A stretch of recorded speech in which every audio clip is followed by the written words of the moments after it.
Hello everybody, in this video I'm going to be briefly going through 5 stocks in my portfolio that have seen the greatest return, and that's going to be percentage-wise, not based off of the greatest value return. And 4 actually out of these 5 stocks are pretty small positions, unfortunately, with one of them being my largest position, which is really nice. And then at the end, I'll do kind of an honorable mention of a stock that I no longer have in my portfolio, but I sold out of for a pretty decent profit. The first stock I'll go ahead and get out of the way is currently about 50% of my entire portfolio just because they've been doing so well, and I think the future growth prospect is just amazing for Tesla. They're up an incredible 800% in the past year. Unfortunately, I'm not anywhere close to that just because I've been adding shares, and I actually sold a couple of shares at one point. That was over a year ago, and a really huge mistake, obviously.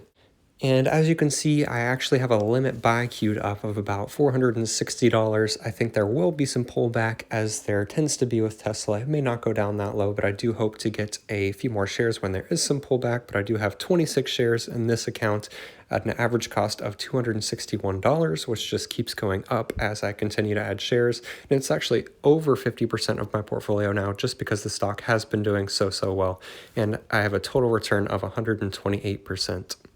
The next one is Uber, up about 89% in the past year, and I really bought into this one because for me it was a little bit of a no-brainer because so many people were saying that they were going to become profitable within the next couple of years when I originally invested, and I really believed them, so up a pretty good significant amount in this position, as they are approaching profitability, and I do think they're going to be able to achieve 4 profitable quarters within the next couple of years. Just 8 shares with an average cost below $30. It was even lower than that at one point, but I think I added a few more shares relatively recently. Market value of just $437 and about 1.5% of my portfolio.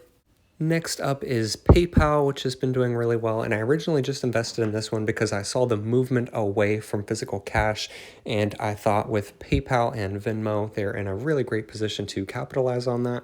And I actually have not done a ton of research in this company, and you'll probably realize why here. I just picked up one share just to kind of dip my toe into it, got it for an average cost, or got that one share for a cost of $113, and it's already up over $100, and it's less than 1% of my portfolio, but I'm up 91% on that share.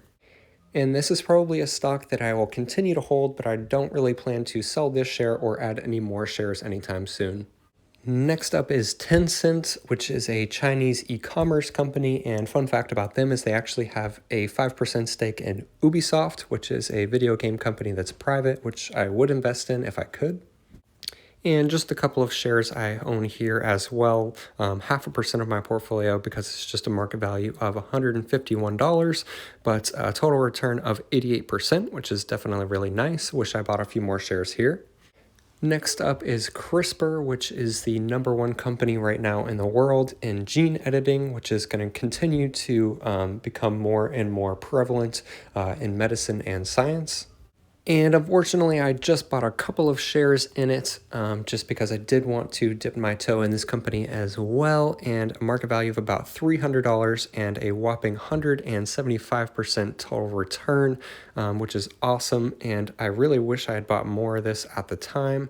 And this is by far my largest return percentage-wise out of these 5 stocks and my portfolio. And then here's an honorable mention because it's no longer in my portfolio. I bought into Jets in March and April at an average price of about $13.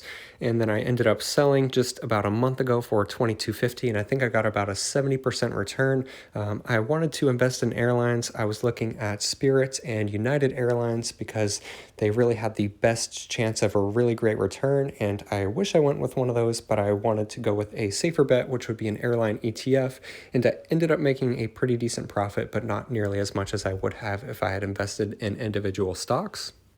Let me know what you think of these stocks in the comments down below. And I actually came out with a video of my entire portfolio within the last week, so be sure to come and check that out if you are interested. Subscribe for more content, and thank you so much for watching to the very end.